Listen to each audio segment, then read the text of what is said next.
In 2001, I competed in the Indoor World Championships in Portugal. I won.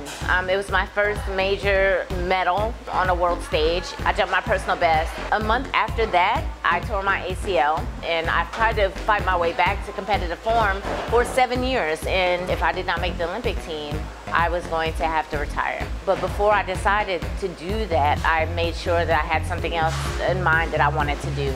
And my heart always went to cooking, like becoming a chef. My name is Burrell. I am the chef owner of Late August. I was about maybe 14 or 15 years old when I started competing in track and field. What drew me to think about the sport seriously was seeing the success of my brother. My brother is Burrell. He's a two-time former world record holder in the 100-meter dash. He really thought that I was a talented athlete and I could do well just as he did well in the sport. As an athlete professionally, I was really an excellent long jumper. Making the Olympic team in 2000 was just the culmination of all my hard work, and I found it to be so fulfilling to be able to accomplish that. Getting there was like a dream come true. I just felt like I was following in the footsteps of my brother, being a two-time Olympian, and I was ready for the challenge. In 2001, I competed in the Indoor World Championships in Portugal. I won. It was my first major medal on a world stage, and I was really excited. I jumped my personal best. A month after that, I tore my ACL. I didn't really realize it, but it was kind of career ending. I was going to have to retire. But before I decided to do that, I made sure that I had something else in mind that I wanted to do. And my heart always went to cooking, like becoming a chef. During my recovery process, I dabbled in baking. I sold cakes to my friends on holiday season because I really enjoy baking bread, making cakes, and things like that. And that's how I knew that I would land in a culinary career after my track and field career ended. Overall, I developed myself really quickly as a chef. I made sure that I've surrounded myself with people who knew things that I wanted to know. When I started to pursue knowledge, I started with Monica Pope here in the city. I even ventured to Europe to attempt to work for some Michelin star chefs that I knew had the base of knowledge that I wanted to have. I guess I could say my goal was always to be in a nourishing environment that will bring me toward my goal, which was becoming very good at what I do. Everything that I did was meant to mold me into who I wanted to be as a chef. Just as I devoted the time to my training and to make sure that I was diligent in that, I treated my cooking career the same way. My first executive chef job was at Kulture. Kulture was an opportunity for me to showcase my cooking style, which is global comfort. Some of the dishes that I was able to showcase are oxtail ragu, Carolina gold rice grits, tempura fried okra. These are some of the house favorites. I had an excellent fried fish that was a tribute to my mother, actually. It honestly earned me a James Beard nod, which was really exciting. I knew that we were making really good food. I just didn't know that it had received any national attention yet. It honestly could not have come at a better time because I was caring for my mother who was in the hospital. She had just suffered a stroke, and I didn't know how I could juggle my career and also taking care of my mother. I just felt like overwhelmed.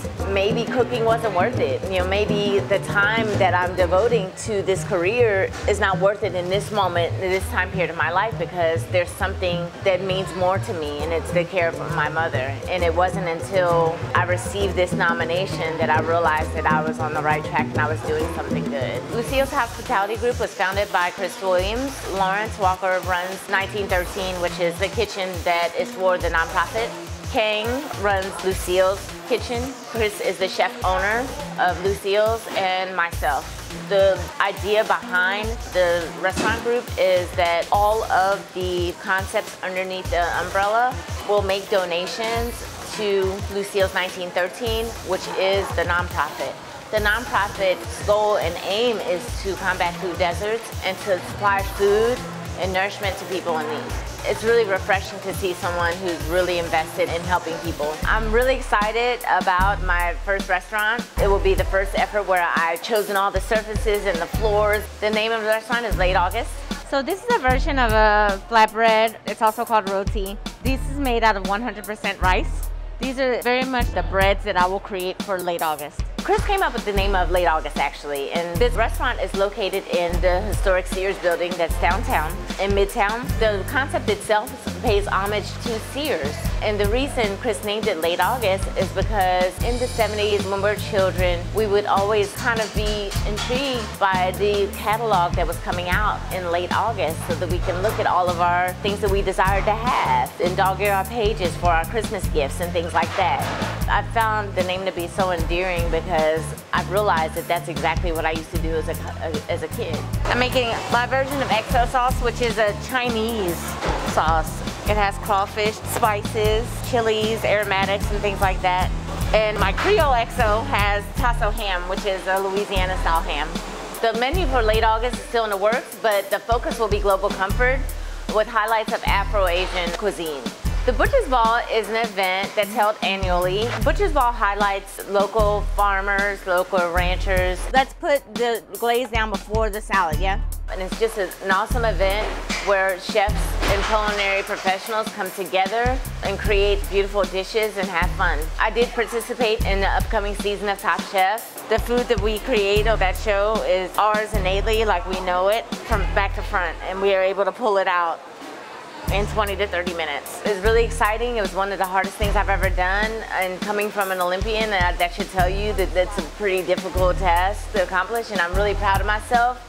And I can't wait for you guys to see it. My goals for the future are to just continue the good work that we're doing in Lucille's hospitality group.